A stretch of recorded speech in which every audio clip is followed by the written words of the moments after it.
Hi hello welcome back to Shubha vlogs. ನಾನಿವತ್ತು ನಿಮಗೆ simple and ಟೇಸ್ಟಿಯಾಗಿರೋಂಥ ಈಗಿನ ಸೀಸನಲ್ಲಿ ಸಿಗೋವಂಥ ತೊಗರಿಕಾಳು ಹಾಗೆ ಅವರೆಕಾಳು ಅಲಸಂದಿ ಕಾಳು ತುಂಬಾ ಫೇಮಸ್ಸು. ಯಾರ್ಯಾರ ಮನೆಯಲ್ಲಿ ಅವರೆಕಾಳು ತೊಗರಿಕಾಳು ಈ ಕಾಳುಗಳು ಬೆಳೆಯೋ ಟೈಮ್ನಲ್ಲಿ ಬೇಳೆ ಸಾಂಬಾರು ಮಾಡಿ ತಿನ್ನೋಕ್ಕೆ ಇಷ್ಟಪಡ್ತಾರೆ ಹೇಳಿ. ಹಾಗೆ ಇವತ್ತು ನಾನು ನಿಮಗೆ ತೊಗರಿಕಾಳು ಸಾರು ಮಾಡೋದನ್ನು ತುಂಬಾ ಸಿಂಪಲಾಗಿ ಹೇಳ್ಕೊಡ್ತಾ ಇದ್ದೀನಿ. ಮೊದಲಿಗೆ ಕುಕ್ಕರ್ನಲ್ಲಿ ಒಂದು ಲೋಟದಷ್ಟು ನೀರು ಹಾಕಿ ಕಾಯೋದಕ್ಕೆ ಇಡಿ. ಹಾಗೆ ತೊಗರಿಕಾಯಿ ತಂದಿದ್ರೆ ತೊಗರಿಕಾಯಿನ ಬಿಡಿಸ್ಕೊಂಡು ನೀಟಾಗಿ ಕ್ಲೀನ್ ಮಾಡಿಕೊಂಡು ತೊಳೆದು ಕುಕ್ಕರ್ಗೂ ಕೂಡ ಸೇರಿಸ್ಕೊಳ್ಳಿ. ನಾನು ಒಂದು ಅರ್ಧ ಕೆ ಜಿಗಿಂತ ಸ್ವಲ್ಪ ಕಡಿಮೆ ಕಾಳನ್ನು ಸೇರಿಸ್ಕೊಂಡಿದ್ದೀನಿ. ಇದು ನಮ್ಮ ಅಕ್ಕ ಅವ್ರ ತೋಟದಲ್ಲಿ ಬೆಳೆದಿರೋ ಅಂಥದ್ದು ತಂದುಕೊಟ್ಟಿದ್ರು, ಹಾಗಾಗಿ ಅದರಿಂದ ಮಾಡ್ತಾಯಿದ್ದೀನಿ. ಹಾಗೆ ಇದಕ್ಕೆ ನಾನು ಒಂದು ಆಲೂಗಡ್ಡೆ ಸೇರಿಸ್ಕೊಂಡಿದ್ದೀನಿ. ದಪ್ಪ ಸೈಜ್ದಾಗಿರೋದ್ರಿಂದ ಅಷ್ಟೊಂದು ಸ್ಲೈಸಸ್ ಆಗಿದೆ ಅಷ್ಟೇನೆ, ಒಂದೇ ಆಲೂಗಡ್ಡೆನೇ ಸೇರಿಸ್ಕೊಂಡಿರೋದು. ಹಾಗೆ ಕುಕ್ಕರ್ ಲಿಡ್ನ ಕ್ಲೋಸ್ ಮಾಡಿಕೊಂಡೆ. ಒಂದು ವಿಜಿಲ್ ಹಾಕ್ಸ್ಕೊಂಡ್ರೆ ಸಾಕು, ಹಸಿ ಕಾಳಾಗಿರೋದ್ರಿಂದ ಬೇಗನೆ ಬೆಂದುಬಿಡುತ್ತೆ. ಒಂದು ವಿಜಿಲ್ ಕೂಡ ಆಯಿತು. ಹಾಗೆ ಮಸಾಲೆ ಕೂಡ ರೆಡಿ ಮಾಡ್ಕೊಳ್ಳೋಣ ಏರ್ ಔಟ್ ಆಗೋಷ್ಟೊತ್ತಿಗೆನೆ. ಮಸಾಲೆಗೆ ನಾನು ಒಂದು ಈರುಳ್ಳಿ ತೊಗೊಂಡಿದ್ದೀನಿ, ಹಾಗೆ 2 ಟೊಮೊಟೊ ತೊಗೊಂಡಿದ್ದೀನಿ. ಬೇಕಿದ್ದರೆ ನೀವು ಹುಳಿಗೆ ಒಂದು ಸ್ವಲ್ಪ ಹುಣಸೆಹಣ್ಣು ಕೂಡ ಇಡ್ಬೋದು. ನಾನು ಹುಣಸೆಹಣ್ಣು ಬೇಡ ಅಂದ್ಬಿಟ್ಟು 2 ದಪ್ಪ ಸೈಜ್ದು ಗಾತ್ರದ್ದು ಟೊಮೊಟೊ ಸೇರಿಸ್ಕೊಂಡಿದ್ದೀನಿ.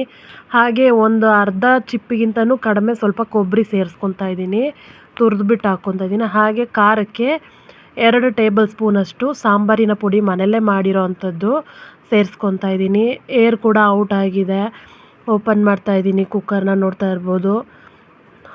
ಎಷ್ಟು ಚೆನ್ನಾಗಿ ಬೆಂದಿದೆ, ಆಲೂಗಡ್ಡೆ ಎಲ್ಲ ಬೆಂದೋಗ್ಬಿಟ್ಟಿದೆ. ಒಂದೇ ವಿಜಿಲ್ ಹಾಕ್ಸಿರೋದು, ಕಾಳು ಕೂಡ ಬೆಂದಿದೆ,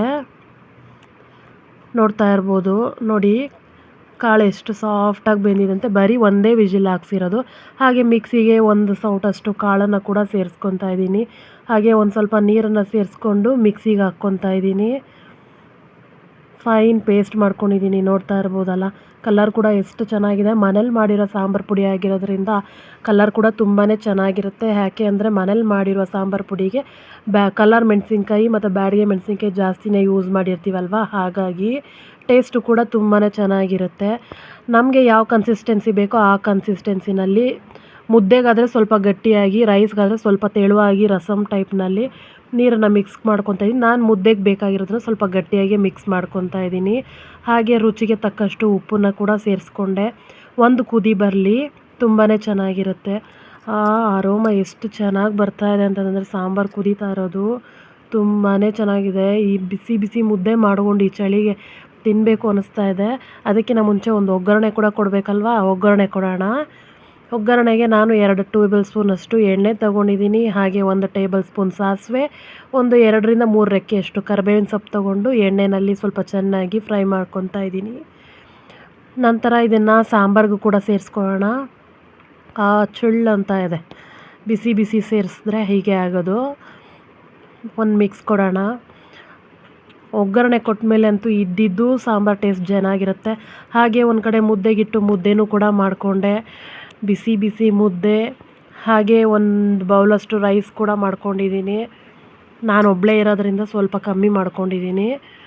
ಹಾಗೆ ತೊಗರಿಕಾಳು ಸಾಂಬಾರನ್ನ ಬಡಿಸ್ಕೊತಾ ಇದ್ದೀನಿ. ಇದ್ರ ಮೇಲೆ 1 ಟೇಬಲ್ ಸ್ಪೂನಷ್ಟು ತುಪ್ಪ ಹಾಕ್ಕೊಂಡು ತಿಂತಾಯಿದ್ರೆ ಆಹಾ, ತುಂಬಾ ಚೆನ್ನಾಗಿರುತ್ತೆ ಫ್ರೆಂಡ್ಸ್. 1 ಮುದ್ದೆ ತಿನ್ನೋರು 2 ಮುದ್ದೆ ತಿಂತಾರೆ. ಮಾಡಿ ನೋಡಿ. ಇಷ್ಟ ಆದರೆ ಪ್ಲೀಸ್ ಸಬ್ಸ್ಕ್ರೈಬ್ ಮಾಡ್ಕೊಳ್ಳಿ, ಲೈಕ್ ಮಾಡಿ, ಕಾಮೆಂಟ್ ಮಾಡೋದನ್ನ ಮರಿಬೇಡಿ.